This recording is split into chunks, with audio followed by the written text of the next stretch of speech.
Over the years, I've had many students come to me who say, Annie, I don't know what to do. I'm stuck.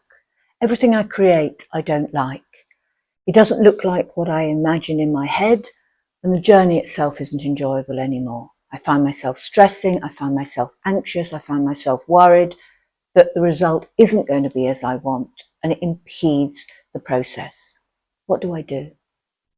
I always say exactly the same thing. Stop, reset.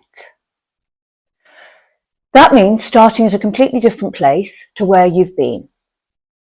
I often suggest students go away and create something like a pattern with circles, squares, diamonds, oblongs, straight lines. I suggest these shapes because without thinking, we know how to do them. We know how to do a circle. We know how to do a diamond. We know how to do a straight line. So our brain doesn't need to be engaged.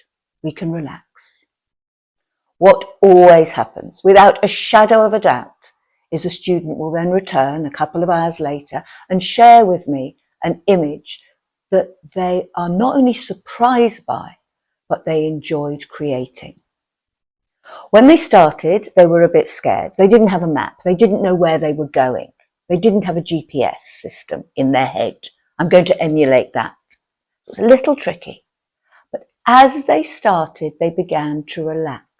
And then at some point, they made a mark that surprised them, which then led to another mark, to pleasure and joy and playtime. Once we get into playtime, we're actually in flow, where something else is kicking in. I suggest that all of you can do this. Every single one of you are creative. Every single one of you can get yourself into flow, and I promise you, you'll enjoy it and be surprised and proud of the result. I'm now going to share with you a little video where I've done just that, got myself into flow. The result you may like, you may not. I quite like it. What I absolutely loved was the process of creating it. And that's the most important thing that we can do, is enjoy our creative process. If we don't like our result, we can put it away. We don't need to look at it again, and we can create another piece. So what I'm doing here is I'm placing my stencils in a very easy way onto my fabric. I'm not thinking about where I'm putting them particularly, I'm just picking them up at random and placing them down.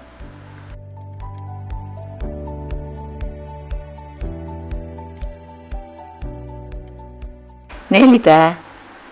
Now I spray bright lemon dye through a spray gun onto my cloth. Woo! I take off the stencils and you can see an image appearing. Now what I do is I wax the areas I wish to keep, white and yellow, with a brush. I don't know what I'm doing, I'm just playing. I'm kind of feeling my way. I fancied straight lines and now I fancy a change. I fancy swirly lines. So that's what I'm doing. I'm putting on a turquoise dye now with a sponge, and you can see that the waxed areas peek through. I usually use a sponge as opposed to a brush. It is generally quicker. And here it is, the image I've just created, peeking through. There we go. I take off excess dye with paper towel. And now that my fabric is dry, I draw a new pattern. I often do that. I work in stages. And very often I pre-plan the stage. But the stage, although pre-planned, is free-falling in itself. I don't know what I'm going to do until I do it. Once I've got marks laid down on a fabric, I kind of get inspired for the next set of marks. And on it goes.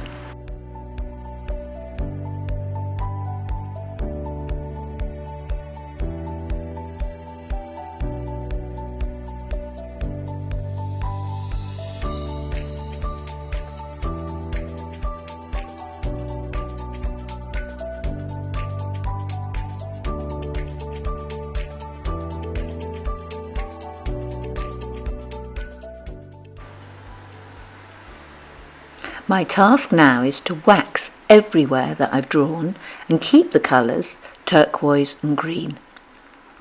I'm using a junting. This is an Indonesian tool where the wax pours out of the nib. It's really, really good to use for detailed areas. A brush would be no good for an area like this. And with practice, it's extremely soothing to use. I love working with a junting. I fill the areas in around the circles with the junting too. Again, a paintbrush would be a little bit fiddly to get in there. The other good thing about the junting is it keeps the wax hot for longer than a paintbrush would. And there we go. I'm now done on the top of this. What is it? I don't know what to call it. It's an inanimate object, so I can't say what it is. It could be a microphone, couldn't it? Goodness knows what it is. But I enjoyed drawing it. I now wax the rest of my design, again using a junting and often a brush. There we go. Getting there.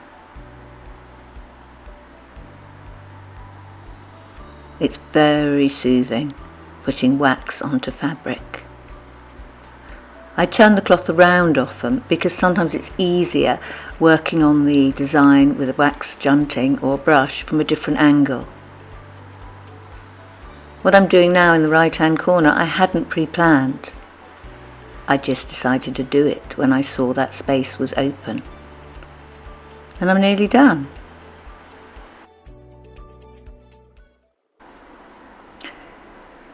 Blue dye, a stronger blue dye, is now put all over my cloth, and you can see the two waxed layers are now peeking through. As usual, I take off excess dye. There we go, and when the fabric is dry, I start waxing again. I still don't know what this is going to look like in the end, but I'm beginning to get an idea of where I'm going with this piece.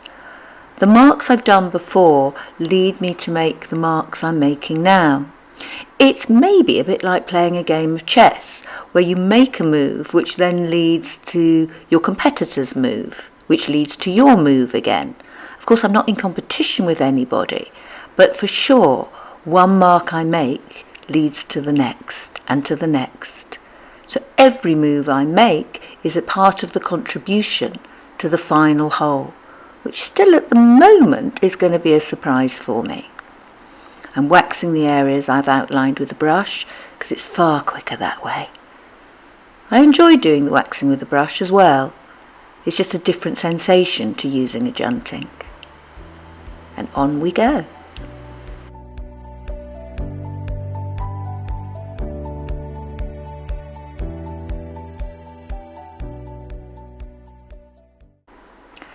A navy blue dye is now put all over the cloth, and yes, all the layers are peeking through.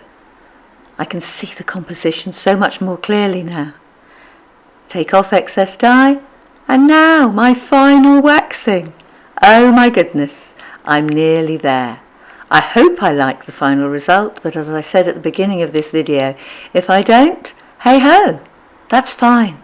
I've truly enjoyed the process and sharing it with you folks, as well as being able to put this one away and do another later if I don't like it. I learn from everything I do.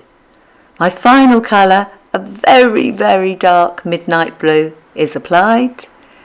Excess dye is taken off. Oh, now the ironing stage. The wax just absorbs into the newspaper. I have to keep ironing until the newspaper remains clean. Then I know that all the wax is out and the colours will be bright and sharp. And I'm done. Do you like the result? I hope you do. Please subscribe if you wish to see more videos. Thank you so much for your company.